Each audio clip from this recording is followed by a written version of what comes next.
Voilà, priez vous asseoir, mesdames et messieurs. Merci.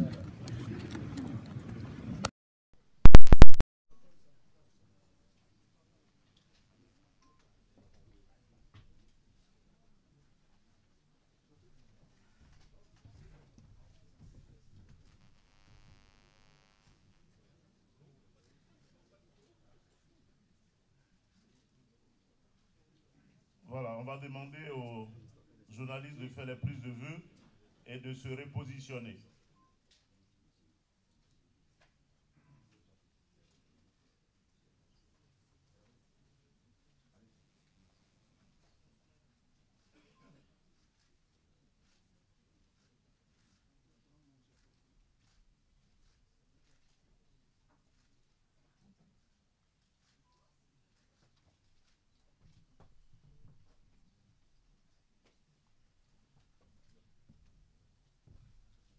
Voilà, merci beaucoup aux journalistes de se repositionner. Merci beaucoup. La 5e édition du Sahara, qui s'est tenue du 22 novembre au 1er décembre 2019, a tenu toutes ses promesses et a été un véritable succès au regard des chiffres et des retours enregistrés. Ouvert officiellement le 22 novembre par le vice-président Daniel Caban-Duncan, le Sahara 2019 avait pour thème agriculture intelligente et innovation technologique. Merci. Quelle perspective pour l'agriculture africaine? Il nous faut repenser cette agriculture. Il nous faut la réinventer. En seulement quelques années, le Sahara s'est positionné comme le salon de l'agriculture et des ressources animales et halieutiques et forestières de référence de l'Afrique subsaharienne. Cette cérémonie d'ouverture a été l'occasion de distinguer M. Didier Guillaume, ministre de l'Agriculture et de l'Alimentation de la France, et M. Aziz Akanouche, ministre de l'Agriculture et de la Pêche maritime du Maroc, dont les pays ont été à l'honneur du Sahara 2017 et 2019 en tant que commandeurs dans l'ordre du mérite agricole ivoirien. Merci beaucoup.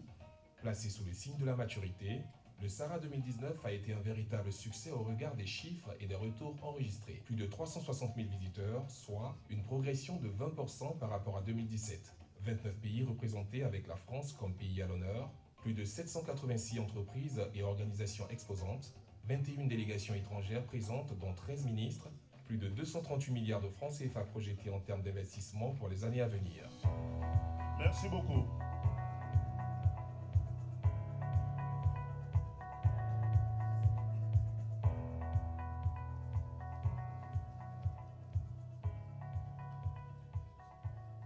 Pays à l'honneur. Excellence, Monsieur le ministre de l'Agriculture et du Développement rural de Côte d'Ivoire.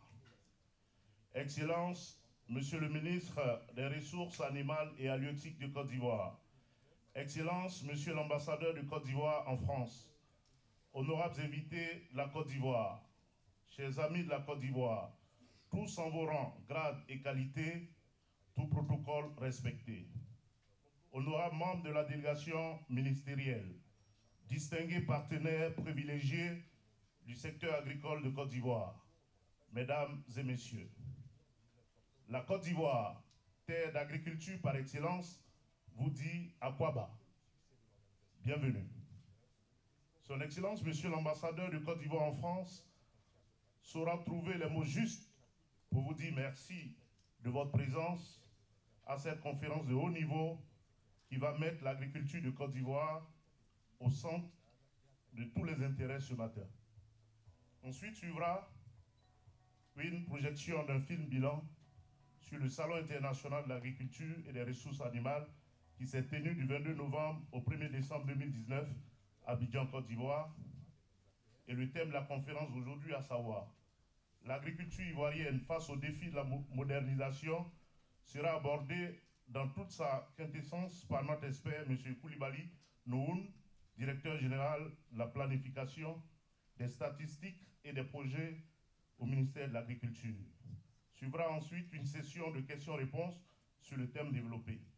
Après tout cela, M. le ministre Kobinan Kwasi Adjoumani, ministre de l'Agriculture et du Développement rural, fera une synthèse avant de se prêter aux questions des journalistes au cours d'un point de presse. Mesdames et messieurs, sans plus tarder, je voudrais inviter ici à cette tribune Monsieur l'ambassadeur de Côte d'Ivoire en France, son Excellence Gomis Charles, pour l'allocution de bienvenue.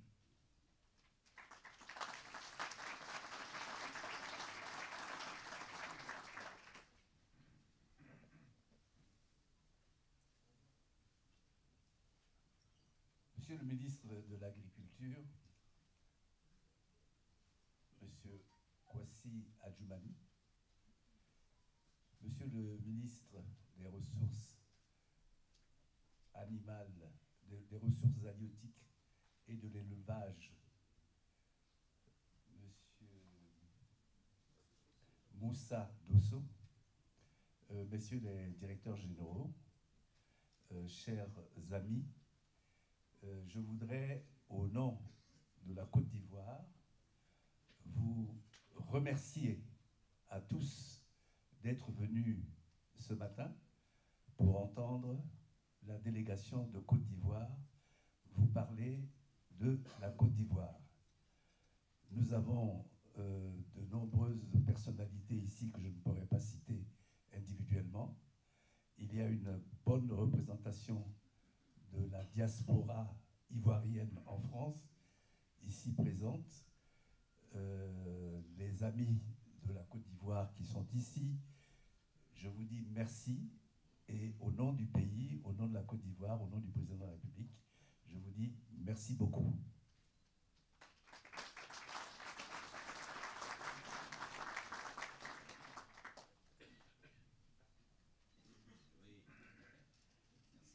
Bref, précis, sincère, Akwaba de la Côte d'Ivoire, ça s'applaudit très fort, mesdames et messieurs. Merci, Excellence, Monsieur l'Ambassadeur. À la suite donc de son Excellence, Monsieur l'Ambassadeur, Mesdames et Messieurs, je voudrais à présent vous inviter à suivre un film sur le bilan du Salon international de l'agriculture et des ressources animales qui s'est tenu à Abidjan du 22 novembre au 1er décembre. SARA 2019 pour valoriser, promouvoir et développer toutes les richesses du secteur agricole, de l'élevage et de la pêche de Côte d'Ivoire. Bon téléfilm.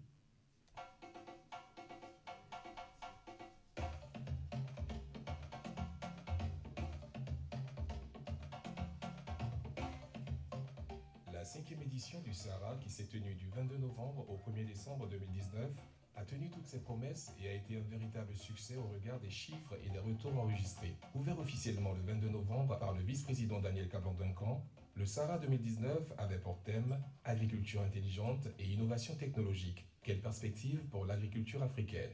Il nous faut repenser notre agriculture. Il nous faut la réinventer. En seulement quelques années, le SARA s'est positionné comme le salon de l'agriculture et des ressources animales et halieutiques et forestières de référence de l'Afrique subsaharienne. Cette cérémonie d'ouverture a été l'occasion de distinguer M. Didier Guillaume, ministre de l'Agriculture et de l'Alimentation de la France, et M. Aziz Akanouche, ministre de l'Agriculture et de la Pêche maritime du Maroc, dont les pays ont été à l'honneur du SARA 2017 et 2019 en tant que commandeurs dans l'ordre du mérite agricole ivoirien. Placé sous le signe de la maturité, le SARA 2019 a été un véritable succès au regard des chiffres et des retours enregistrés. Plus de 360 000 visiteurs, soit une progression de 20% par rapport à 2017. 29 pays représentés avec la France comme pays à l'honneur, plus de 786 entreprises et organisations exposantes, 21 délégations étrangères présentes dont 13 ministres, plus de 238 milliards de francs CFA projetés en termes d'investissement pour les années à venir.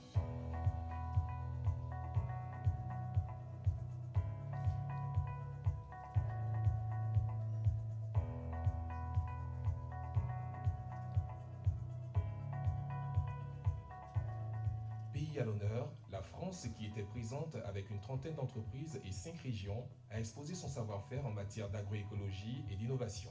Véritable plateforme de rencontres B2B et développement de partenariats publics-privés, le SARA 2019 a donné lieu à de nombreux accords de collaboration entre la France et la Côte d'Ivoire. Le SARA 2019 a été également le SARA des innovations, avec le lancement officiel de l'Hackathon, un concours de start-up au service de l'agriculture.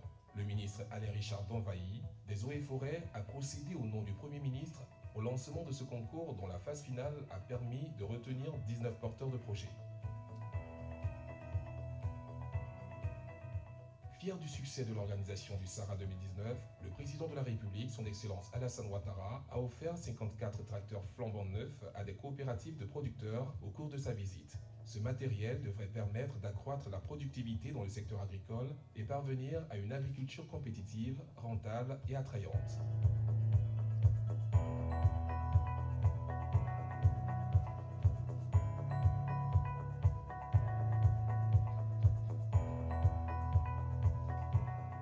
Le SARA 2019 a également été le SARA des bonnes affaires avec des exposants locaux et internationaux. Le SARA 2019, ce sont les visiteurs qui en parlent le mieux. Entre le SARA Market, le concours animalier, le SARA Park, le SARA Village et le SARA by Night, les visiteurs, petits comme grands, se sont laissés émerveiller par toutes les attractions et les activités du SARA.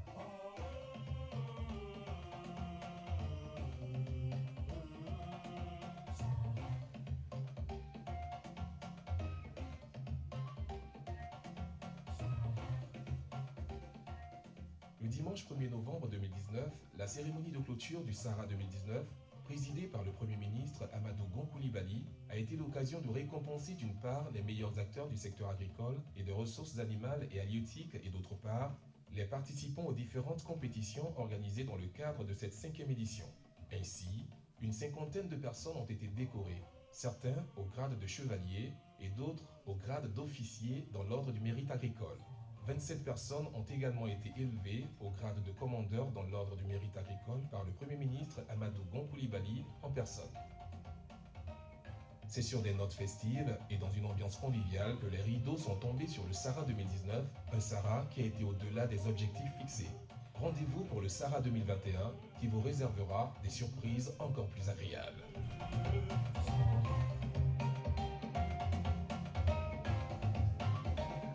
J'ai cru qu'on allait applaudir très fort.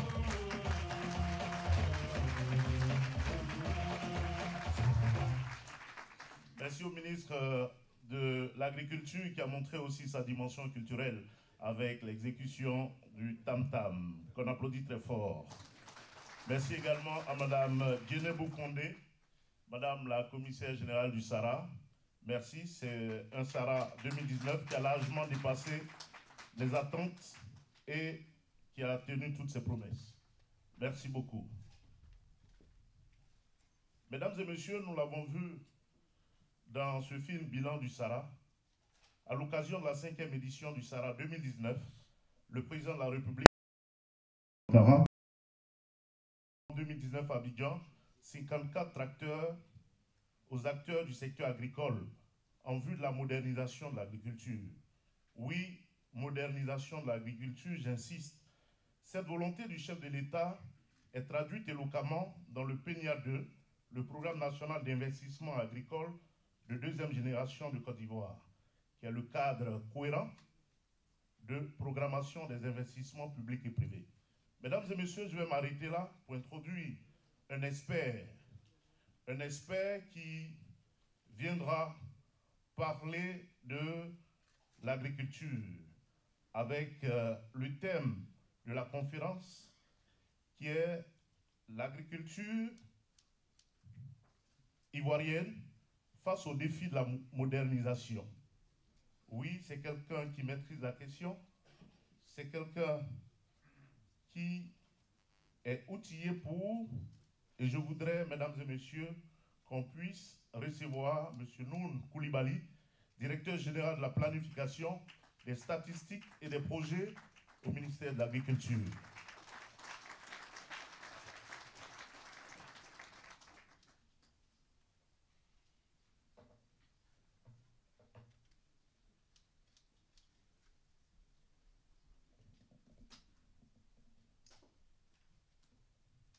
Monsieur le ministre, la présentation de ce matin va être articulée autour de 5 points. Nous allons commencer par présenter le développement récent du secteur agricole en Côte d'Ivoire. Nous allons ensuite présenter les orientations du gouvernement à partir de 2018 quant à, bien sûr, la modernisation du secteur agricole. Nous allons échanger sur les expériences du passé en termes de modernisation du secteur agricole. Et puis enfin, nous allons passer à la création, s'il vous plaît. Nous allons passer, bien sûr, à la partie centrale de la présentation, c'est-à-dire la promotion de l'entrepreneuriat agricole et comment est-ce que cet élément de promotion de l'entrepreneuriat agricole facilite la modernisation du secteur agricole. Concernant les développements récents, ces deux diagrammes qui sont sur le slide, qui sont assez éloquents. Le premier indique qu'il y a eu une croissance soutenue des productions agricoles depuis 2012. Entre 2012 et 2017, la première phase du PENIA, donc on était à 8,7% de croissance annuelle par an. Et puis bien sûr, entre 2018 et 2019, la croissance annuelle est de 8,36%, donc assez soutenue sur la période, donc qui indique que les résultats effectivement ont été atteints à ce niveau. La courbe qui suit, donc la dernière courbe tout à fait à droite, elle est peut-être la courbe la plus éloquente. Elle indique que le cycle de production et donc le cycle de produits en Côte d'Ivoire suit une tendance normale. En 2012, donc au début de PENIA, on a eu une croissance du revenu qui était assez timide. Et puis ensuite, on a eu une croissance forte en 2013, 2014, 2015 avec une inflexion. Et puis ensuite, on a eu la partie vache à lait où les revenus ont carrément augmenté. Et bien entendu, quand rien n'est fait, ces revenus-là commencent à baisser. Et donc, comme le PENIA 2 est arrivé en 2018, il y a eu la croissance à repris. Donc, c'est la tendance normale de tout produit, donc qui indique que le secteur agricole, effectivement, suit une tendance normale en termes de croissance. Et ça, c'est un élément assez important. Ça veut dire que les politiques et les réformes agricoles qui sont mises en place en Côte d'Ivoire sont efficaces à effectivement faire croître ce secteur-là. Alors, comment est-ce qu'on est arrivé à cette croissance? Bien sûr, il y a eu une approche délibérée du gouvernement de récapitaliser, donc de donner aux ménages agricoles tous les biens de production qu'ils étaient soit vétustes ou bien qu'ils avaient perdus. Donc il y a eu des distributions immédiates de kits agricoles et il y a eu bien sûr des appuis pour organiser ces producteurs-là à reprendre leurs activités. Et il y a eu des réformes audacieuses, telles que les réformes concernant le café, le cacao, l'anacarde, le coton. Donc c'est toute cette somme-là qui en réalité a fait croître ce secteur-là assez rapidement et qui a permis de soutenir cette croissance. Mais est-ce que c'est durable? En réalité, dans le moyen terme, oui. Dans le moyen terme, c'est viable si on effectivement donne des intrants, si on donne des kits, si on récapitalise les ménages. Mais dans le long terme, ça peut créer un effet pervers qui fait que les acteurs du secteur agricole deviennent attentifs et donc ne renouvellent pas, ne régénèrent pas, ne modernisent pas et n'adoptent pas les nouvelles technologies. Donc le gouvernement a donc, pour le PENIA 2, donné une vision claire, c'était de se lancer dans une agriculture moderne pour la création de richesses qui soient équitablement partagées sur la chaîne de valeur, mais en utilisant des approches intégrées. Ça implique que, bien sûr, qu'on change de paradigme. Tout à l'heure, vous avez vu le discours du vice-président de la République et qui a dit qu'on doit repenser l'agriculture. C'est ce que ça veut dire. Donc, il faut changer totalement de paradigme. Au lieu de faire des actions isolées, pourquoi ne pas faire des actions intégrées au niveau territoire, par exemple? Bien sûr, au niveau des projets aussi, il faut innover. Au lieu que ce soit des projets qui viennent pour uniquement s'occuper de la production et ne pas créer de la richesse qui soit bien partagée sur la chaîne de valeur et que cette richesse puisse permettre également d'améliorer les conditions de vie des populations rurales dans les zones dans lesquelles elles vivent, alors c'est plus intéressant. Donc, il faut aussi innover à ce niveau. Donc, la nouvelle approche donc, visait aussi à inciter les agro-industries et les agripreneurs à pouvoir s'installer au niveau local, mais dans un partenariat cette fois-ci qui soit incitatif. Incitatif au niveau, bien sûr, de l'État, des filières et du secteur privé. On va voir ça en détail tout à l'heure. Et l'approche qui a été adoptée en Conseil des ministres pour pouvoir conduire tout ça, c'était l'approche des agropoles. Mais en réalité, c'est l'approche de pôle de développement agricole intégré.